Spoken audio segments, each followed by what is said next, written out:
Tenemos ya con nosotros a Pancho Gamero. Pancho, muy buenos días y bienvenido a Córdoba TV. Muy buenos días.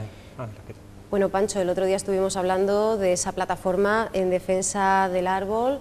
Hoy te presentamos en calidad de estudioso de los veneros de Córdoba y vamos a conocer, si quieres, un poquito más tu trabajo, tu trayectoria, ingeniero agrónomo, especializado en economía, sociología y desarrollo del medio rural y también investigador en el Departamento de Cartografía y Topografía.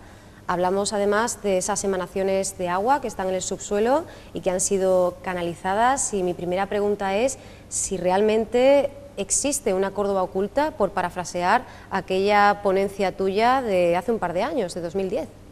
Bueno, primero una pequeña aclaración. Hago la tesis en el departamento, ¿de acuerdo? Aunque investigo, ¿no? Sí, totalmente, existe una Córdoba por descubrir. Una Córdoba que yo invito a los cordobeses que despierten un poquito su curiosidad y busquen, ¿no? Con cuidado, claro. Sí la hay, sí. La figura, decíamos, del venero protagoniza tu tesis doctoral. Son casi 10 años de trabajo, 7 años de trabajo de campo. ¿Cómo te tropiezas con esta fascinación? Por casualidad de la vida. Estaba trabajando en una empresa que había que contar las alcantarillas de Córdoba y a medida que abría pozos y alcantarillas, pues vi que había mucha agua que estaba circulando y me despertó la curiosidad. Empecé a preguntar y de ahí dije, mira, aquí podría haber un proyecto de investigación bastante interesante. Lo propuse y me lo aceptaron y ahí estoy. Una cuestión de la cual muchos cordobeses hablan y sienten cierta curiosidad, sobre la cual pues pivotan muchas leyendas, muchas historias, pero que casi nadie conoce realmente. De hecho, la cuestión se puede abordar, digamos, desde dos ópticas distintas o incluso desde tres, ¿no? Sí, una serie la histórica, por ejemplo, ¿no? Desde la historia de... Tendremos que remontarnos hasta desde el principio, desde la fundación de la ciudad, y otra sería el agua actual, ¿no? De los veneros, que todavía circulan por nuestras calles, y un poco también la interacción entre ambas, ¿no? Entre lo que es la historia, las construcciones, las canalizaciones que todavía tenemos de esas aguas, y cómo las utilizamos y cómo las disfrutamos, y los encantos, ¿no? Y los misterios que encierran. Sí, tiene esos dos o tres enfoques. Y actualmente se apuesta por esa visión, digamos, esa perspectiva más ecléctica, quizá. Para nada.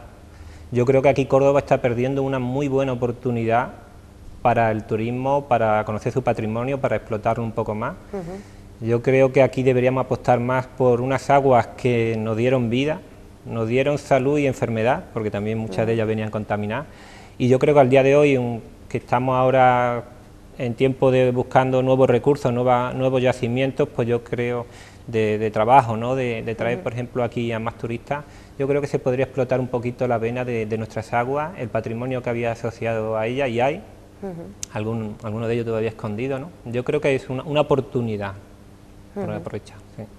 Decías antes que por cuestión de trabajo descubrías, no sé si más de 20.000 alcantarillas. ¿Se puede decir que en ese viaje, en ese periplo, hay distintas Córdobas, no solo una? Ayer el ayuntamiento, perdona, es curioso, para que lo sepan los cordobeses, a mí me gusta decir las verdades y lo que me encontró. A mí el ayuntamiento me dice, mira, a grosso modo hay unas 10.000 alcantarillas en Córdoba. Me puse a contarlas y me encontré 21.000. O sea que 11.000 de diferencia, ¿no? O sea, es curioso, para mantener las alcantarillas limpias tienes que saber dónde está. Y entonces un dato que yo saqué, concluí de ese proyecto con una empresa, fue que faltaban localizarlas, ¿no? Y, perdona, me decías la segunda parte de la pregunta. Bueno, te preguntaba fundamentalmente por ese trabajo y por si a raíz de esa experiencia considerabas que había distintas Córdobas. Sí, claro, es que la relación del agua da formas de vida diferentes, ¿no? Aquí había dos ciudades, para que nos entendamos, dos Córdobas, dos ciudadanos, ¿no? El ciudadano noble que estaba en la parte alta, la medina de la ciudad, y el ciudadano de la zona oriental, de la cerquía, que tenía distintas posibilidades de disponer de agua. Entonces, la parte noble, en verdad yo sí he visto que había más motivación, digamos, por la administración, por los cabildos, tanto civil como eclesiástico, para aportar agua a las calles. Había todo un sistema antiguo de reparto muy curioso, la verdad, bastante desarrollado, yo creo que casi único aquí en la península, y que cuando podamos lo explico, porque la verdad es que es todo un laberinto cuando siempre se pone una habla de estas aguas. Y después también había un sistema de reparto de agua por la zona oriental más modesto, mucho más modesto, entonces no estaba tan bien abastecido la zona noble como la zona, vamos a decirle, más pobre de la ciudad, ¿no? Es curiosísimo este detalle. ¿Cómo se originan? Porque sabemos que están extendidos por toda la ciudad, ¿no? Simplemente son espacios que en un momento dado, bueno, afloran y la gente los utiliza, ¿no? Los reconduce y los utiliza. Sí, bueno, mira, te lo podría explicar cómo se puede hacer la distribución así rápida, ¿no? Por un lado, son estas emanaciones de agua, podremos entenderlo fuera de la muralla y dentro de la muralla. Fuera de la muralla hay que captar las aguas y traerlas, estos veneros hay que traerlos hacia la ciudad, toda una obra de ingeniería bastante desarrollada. A nivel, si quieres, de acueducto, ya estarían los romanos y los musulmanes que la aprovecharon, y después, cuando llega el periodo cristiano, pues son ya construcciones más modestas que también la traen de fuera hacia la ciudad y lo reparten, como he dicho, entre la parte noble y la parte de la cerquía. Y después está también las aguas que están intramuros, dentro de las murallas, que también, digámosle, que la mayoría de las veces son captaciones que hace el hombre buscando las aguas, y de ahí donde surgen mucho las leyendas. En estas captaciones es donde surgen las famosas leyendas que hay por Córdoba. Sí, se habla de un pasadizo subterráneo, ¿no? Desde la mezquita hasta Medina Zahara, por ejemplo, pero claro, todo esto merece por tu parte algo que además algunos estudiosos y apasionados de este tema en Córdoba en la red pues se cansan, ¿no? de alabar tu trabajo y tu entrega, ¿no? Bueno, es que la frase vulgar es que uno se juega al pellejo. Claro, por eso. Estamos pensando que esta galería subterránea apenas hay oxígeno, tiene unos minutos, son sitios muy inhóspitos por la cantidad de humedad, de limo y de barro, ¿no? Yo lo que he visto son, sí hay conducciones, hay pasadizos con cierta longitud, muy difícil por moverse por ella, como digo, por las condiciones angostas e irregulares. Después, esta galería que decís, por ejemplo, la de Medina Zahara, yo creo que eso se puede confundir perfectamente con las conducciones de agua romanas, ¿no? Si nos vamos a la zona del mercadillo actual, que han remodelado, allí sí se ven que hay una galería grande que traen agua al Alcázar, ¿no? Que son las aguas de Esquina Parada. Quizás se confunda esas conducciones con esas galerías. Tienes también por la zona de la calle La Feria, tiene su galería, la famosa Casa del Agua de Juan de Mena, las famosas aguas de las Tendillas. Hay otras aguas mucho menos conocidas, galerías de agua mucho menos conocidas que comunica la Diputación con el Bailío, que es una buena construcción. Sí la hay, sí hay sitios. Sí, la Puerta del Rincón, el Caño de Bencenguerra, el Colegio de Santa Victoria son algunos de los sitios bajo los cuales pues, los cordobeses entienden o creen, ¿no? Que se pueden encontrar este tipo de conducciones, ¿no? Bueno, es que me has dicho distintas cosas. Sí. Una son los caños, que de desagües propios, de construcciones romanas que vertían al río, y otras son las conducciones de abastecimiento de agua. Claro.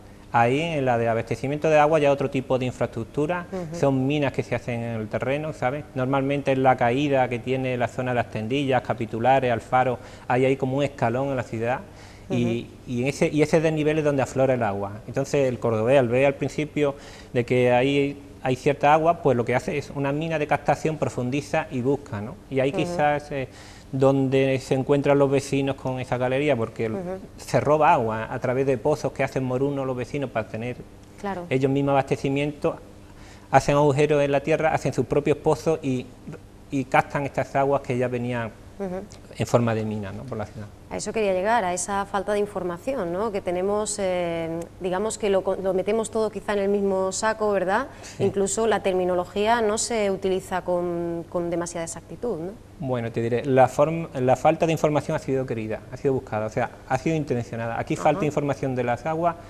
porque ha habido determinados intereses, yo diría hasta familiares, de distintas familias, que no han querido que la información fluyera, ¿no? Porque piensas que igual que el que tiene petróleo tiene el poder, porque es una fuente de energía, el agua es poder. Quien gestiona, quien controla el agua, más que el que es dueño, sino el que la controla, el que la gestiona.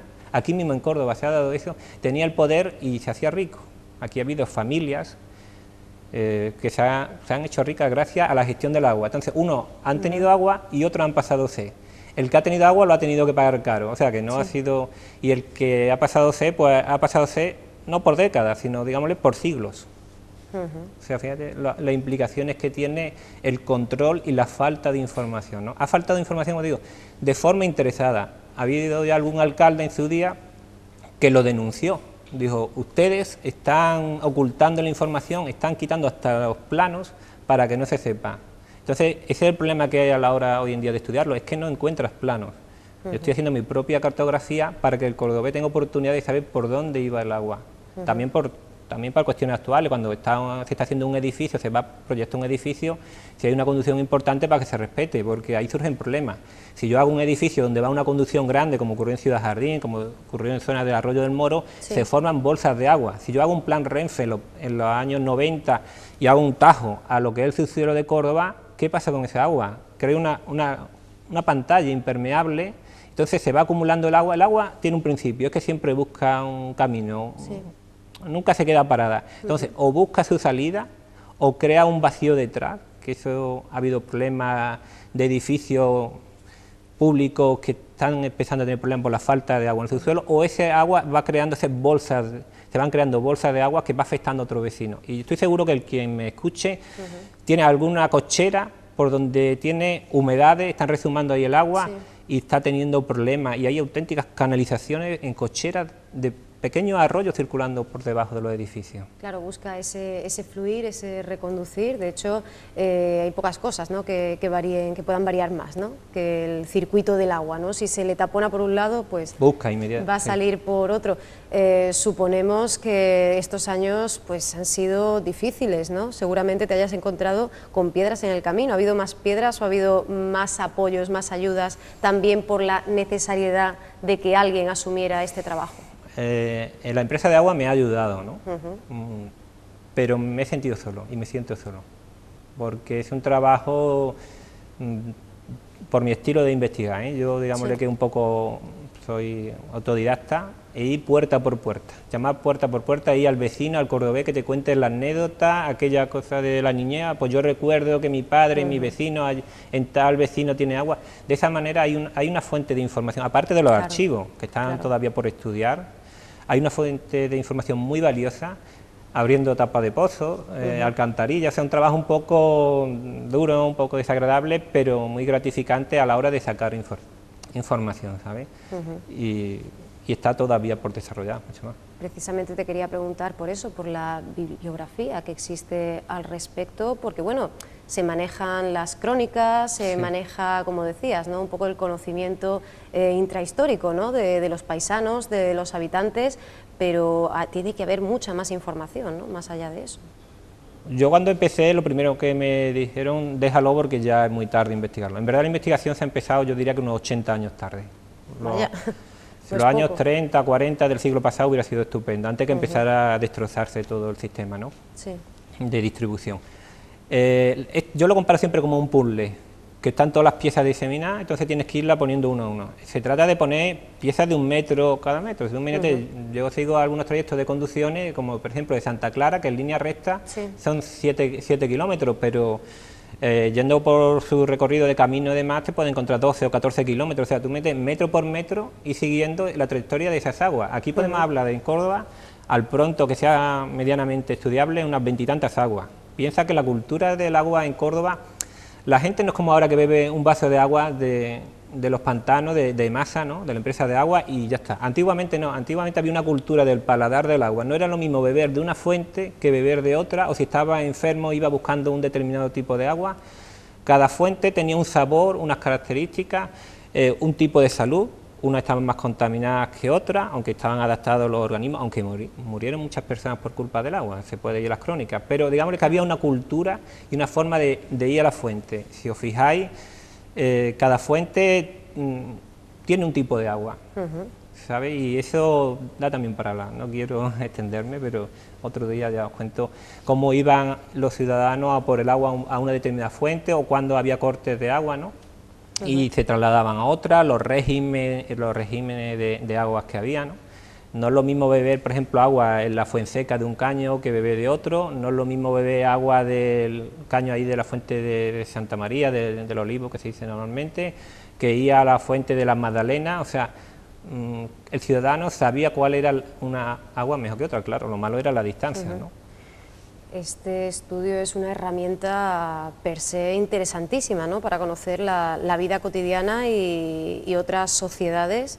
Muy difícil, claro, porque hay mucho que delimitar, como decía, son muchas los siglos, ¿no?, de canalizaciones, de conducciones, y ahí quería yo también llegar. Pancho, me imagino que habrá habido a lo largo de los años muchas personas que hayan querido también acometer esta tarea, ¿no?, muchos predecesores, ¿no?, en tu caso, historiadores o, bueno, antropólogos, pues todo tipo de estudiosos interesados en conocer la historia de Córdoba, ¿no?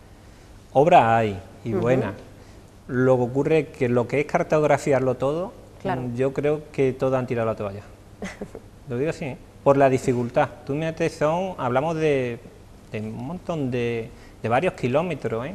Es un puzzle de varios kilómetros de canalizaciones. Fíjate, te he dicho una sola, y te estoy diciendo, son 14 kilómetros, tú metes 20 y tantas o 30 y tantas aguas, que ya no queda nada de decir por dónde iban. Si te imaginaras lo que es un recorrido de la agua desde Puerta Osario, o desde la Puerta Almodóvar, o desde la Puerta del Rincón, por todas las calles, casi por todas las calles de Córdoba, eso es dificilísimo.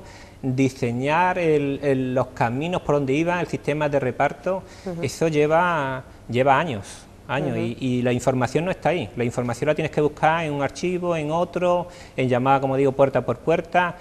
Eso puede llevar 20 o 30 años perfectamente, ¿eh? Hacer un estudio, una cartografía medianamente seria, ¿eh? Bueno, y de la historia reciente de la conciencia acerca de los veneros, de estas emanaciones, ¿qué podemos conocer? ¿Qué motiva no ya su caída en desuso, sino ese abandono que tanto se critica? Pues poca, la motivación poca. La verdad, yo sufro, ¿no? Yo sufro cuando veo cómo el agua se pierde. Piensa que el agua que no se utiliza de venero, que circula en nuestro subsuelo, va al alcantarillado y se podría aprovechar. Hombre, yo entiendo que hace falta inversiones, claro, pero es un agua que ha tenido mucha historia, se puede utilizar para baldeo de calle, para los alcorques, para los árboles, eso, para los jardines, para el césped. Se podría aprovechar muy bien ese agua porque todavía está ahí. Se utiliza, por ejemplo, para el alcázar, el agua, el venero de Esquina Parada se utiliza al alcázar sencillamente por los peces, ¿no? Porque no pueden vivir con cloro, el agua con cloro, entonces se trae agua de venero, pero podría recuperarse todavía el agua que fuera la mezquita catedral. El cañito Bazán, aunque algunos no lo crean, todavía tiene agua, ¿no? Todavía tiene agua.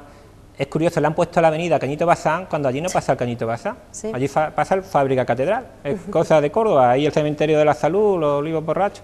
Aquí le llaman avenidas que confunden el nombre de las aguas. Eso es síntoma del desconocimiento que es de las aguas, ¿no? Llamarle avenidas con otros nombres que totalmente diferentes y con otra cultura y otros hábitos. Quien no tiene cierta edad y ha disfrutado en el Cañito Bazán, que iba allí a hacer peroles y disfrutado, quizás lavar el coche, ¿no? Pues está vivo todavía ese venero. Y otra zona rica en conducciones, según parece, es la zona de la Ruzafa, ¿no? Además con la presencia de la piedra caliza, ¿no?, que le aporta algo más. Esa zona es compleja, la verdad es muy compleja porque yo creo que esconde todavía muchos secretos. Allí yo tengo como hipótesis de que perfectamente el agua de la zona de, fíjate lo que te voy a decir, el agua de la Ruzafa daba de beber a la fuente de la Plaza Santa Teresa en el sector sur. O sea, imagínate de tan lejos que se viviera, ¿no? Ahí digámosle que alimentaba a la mezquita y bueno, tenía una serie de construcciones que hasta recientemente se han canalizado y se vierten al alcantarillado, ¿no?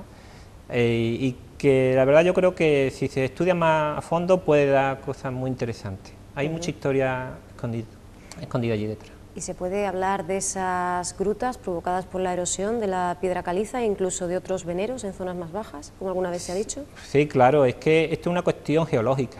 El movimiento de las aguas es una gestión que hay que estudiarlo desde ese punto de vista, ¿no? No es lo mismo las captaciones o las emanaciones de agua a distintas cotas, a distintas alturas de la sierra, a 400 metros, que a 300, que a 200, que a 100, que las terrazas fluvial, ¿no? Entonces depende cómo sea el tipo de suelo, si es cámbrico, ya perdona que entre en cuestiones técnicas, o mioceno, si hay o no, el encuentro de esas dos capas pues hace que pueda circular un agua más impermeable y se retenga en una zona, en un suelo más impermeable, ¿no? Entonces eso, siguiendo digámosle, esa herramienta, puede ver dónde potencialmente hay agua y coincide las zonas geológicas con las captaciones o las traídas de agua. Entonces, digámosle que es una herramienta para entender el por qué el agua emana en un sitio determinado y por qué las personas se ponen a buscar esa agua y por qué hacen esas galerías. Y surgen grutas o espacios como tan conocidos como la que da lugar a la leyenda del lago de las Tendillas, ¿no? Que no deja de ser un fenómeno geológico y un fenómeno de captación de búsqueda de agua, ¿no? Ahí hay sus secretos también, que si quieres lo hablamos, si no lo dejamos otra que hacer. No, sí, hombre, y además yo creo que a todas las personas que nos estén viendo le puede resultar apasionante, ¿no? El saber que bajo el suelo que pisan cotidianamente hay tantísima historia y además oculta, escondida, ¿no? Yo voy a decir una cosa atrevida, yo no hablaría de un lago, que eso es mucho exagerado, el término lago no. Claro, el concepto ya se escapa. Yo hablaría de 3 zonas geológicas que sí retienen bastante agua. Una sí es la zona de las Tendillas, otra por el Museo Arqueológico y otra por Jesús María. Ahí yo creo que sí hay auténtico acúmulo de agua, cierto espacio, ¿no?, en el subsuelo, pero la zona de las Tendillas yo creo que ha sido más un interés familiar político-familiar, la combinación, el que no se haya trascendido más el secreto de las Tendillas. Ha habido unos intereses familiares que no han querido que se pudiera explotar a nivel turístico, si cabe, esa zona, ¿no? Y tiene un potencial muy bueno. Hay un proyecto, que ya lo mencionó ahora creo un par de años, un oficial de la Diputación, que es verdad, yo estaba hablando de el señor, un proyecto de explotación de esa zona hueca de la ciudad para que sea desde un punto de vista turístico. Lo que ocurre es que eso se ha tapado, la Administración lo ha escondido, ese proyecto, eso no se ha querido dar más información por cuestiones, digámosle, personales, ¿no?, de algunas personas. ¿Y cuáles pueden ser esos intereses para que tengan más peso que la rentabilidad, ¿no?, en un momento en el que además estamos intentando sacar todo el partido a una ciudad como Córdoba? Tú piensas que eso afecta a tu casa y tú tienes peso político en la ciudad. Y tú quieres vivir tranquilo en tu casa, ¿tú qué harías? Pues no, pues moverías tu influencia para que eso no trascendiera. Pues eso es lo que ha pasado. Vaya, pero mantenido durante tanto tiempo. Había bastante fuerza. Estamos hablando entonces de peces muy gordos, ¿no? Bastante gordos. Entonces, lo que ocurre es que con lo que pasa, tú puedes mantener un secreto 1 año, 2, 3... Con el tiempo, al final, el vecino, el amigo, tal, la curiosidad, siempre surgen cosas, ¿no? Y poco a poco va viendo. Lo que ocurre es que aquí hay un error, ¿no? Aquí estuvo Manuel Salcine, ¿no? Era Salcine el historiador que confundió a la gente. Hizo una entrada en la Casa del Agua, que llaman en Juan de Mena, y confundió totalmente, porque allí sí, efectivamente, hay una estructura, una construcción, no sé de qué época es, bastante antigua, con bastantes siglos, no sé si es romana, es una especie de bodega, ¿no? Entonces, él habló mucho sobre esa bodega y la captación de agua que hay allí. Eso no deja de ser un pozo con su captación.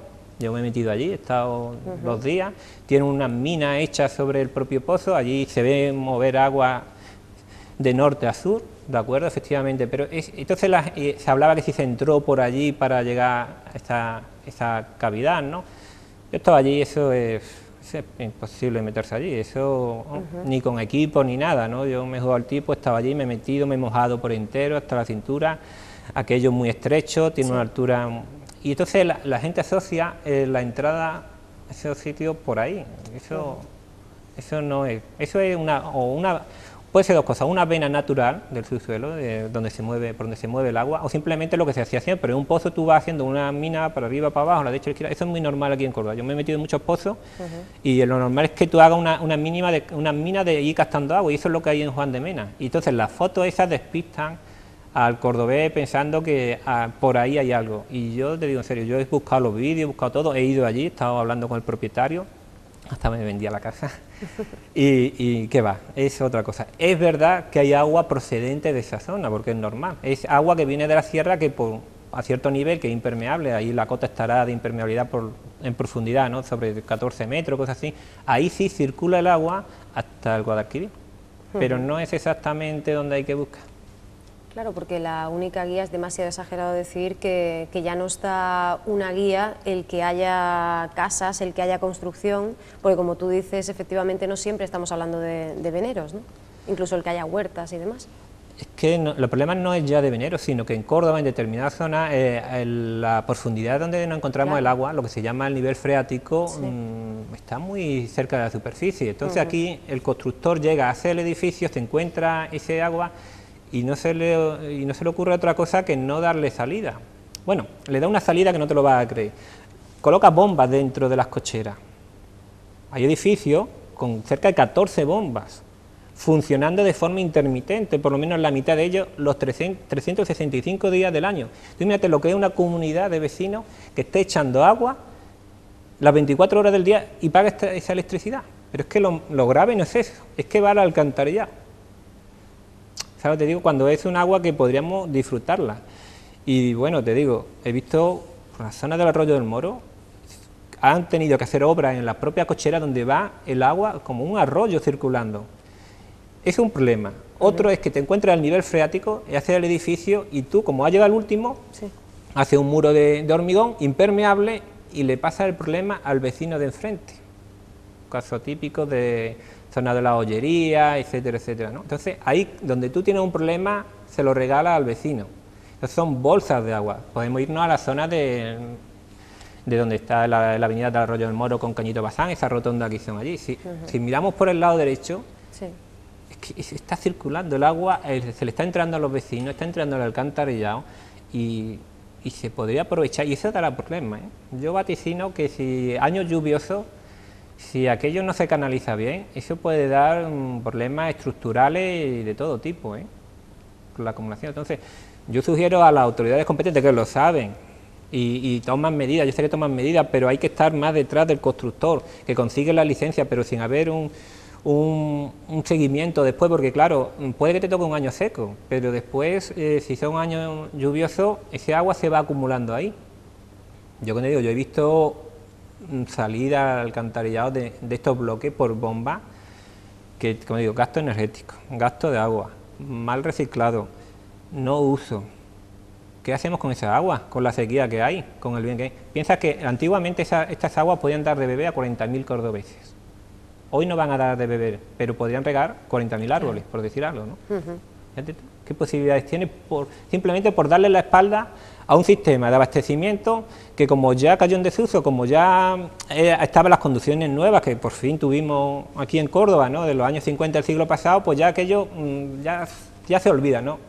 Señores, el agua sigue ahí, el agua sigue circulando. Ustedes, lo digo los cordobeses, no solo lo digo a los responsables, sino los cordobeses tienen que hacer por gestionarla inteligentemente, porque aquí surge una cosa en Córdoba: el que tiene agua se la queda. Aquí hay vecinos, comunidades y particulares que tienen veneros para su uso exclusivo, para su propio lujo.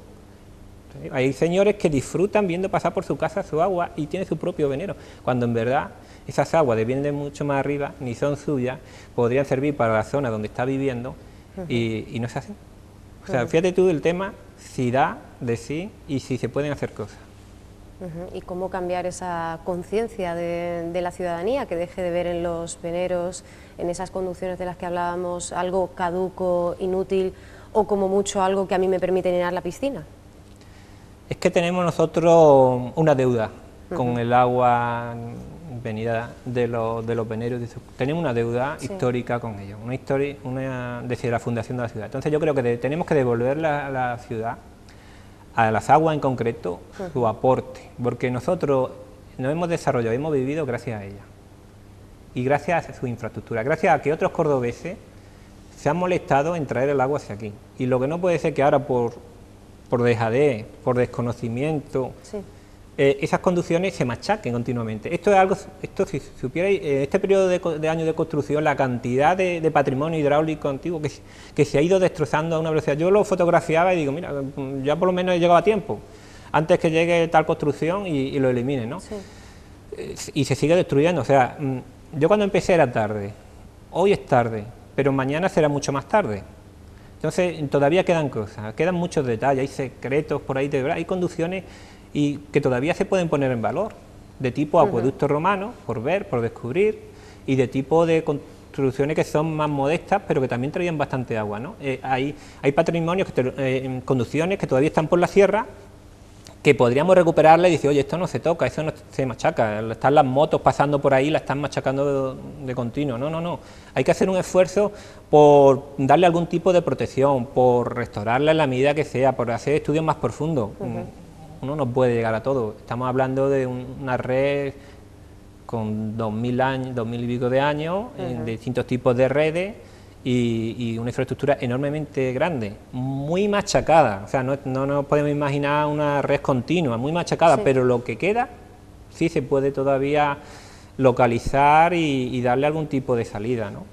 A mí me proponía el otro día,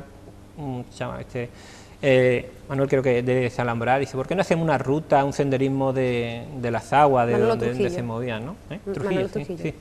Y dije, pues mira, lo vamos a pensar, nos vamos a reunir porque lo mismo, no es que haya senderos que las comuniquen, ¿no? Sí. Pero sí se podría hacer algo tanto por fuera, por la sierra, como por la propia ciudad, ¿no? Y yo me comprometo que aquel que esté interesado y quiera saber un poco de su patrimonio, pues mira, podemos dar unos paseos y conocer un poquito de nuestras aguas. Claro, porque además, incluso en esos descendimientos, en esos viajes a las galerías subterráneas, hay quien se ha encontrado ya no solo con esa emanación, sino con algunos restos arqueológicos, ¿no? O sea que colateralmente seguimos conociendo el patrimonio. Ben Saprut hablaba de fragmentos de un acueducto romano bajo la zona de Arruzafa y del Patriarca.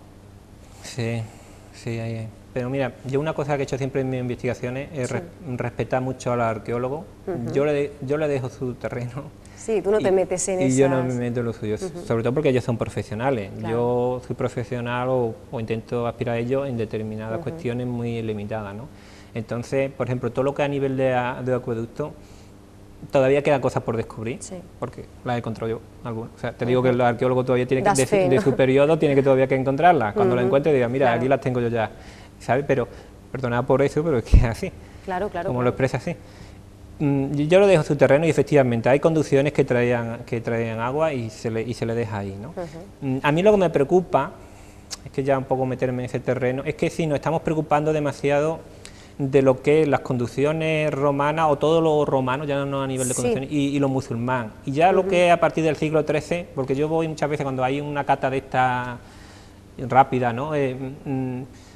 Intervienen ahí, bueno, esto no tiene importancia, esto era una conducción de tal, pum, lo quitamos, ¿no? Y puede hacer el edificio. Bueno, ¿y qué va a pasar de esos periodos, no, a partir de lo musulmán, que como eran construcciones lo mismo del siglo XVI, XVII, bueno, se puede quitar, ¿no? Va a haber, yo creo que un gran vacío histórico de siglos posteriores y vamos a saber mucho de los romanos y de los musulmanes, pero cuando pasen los siglos que querramos conocer del siglo XVII, siglo XVIII, pues como se destrozó, porque el siglo XX y XXI exigía hacer esos edificios, luego calles y demás, y aquello, pues claro, estaba tan cerca en el tiempo que no tenía valor, y como eran construcciones que lo mismo tiene una anchura así, pues lo otro, claro, un acueducto romano tiene una envergadura, pero no por ello es menos importante, ¿eh?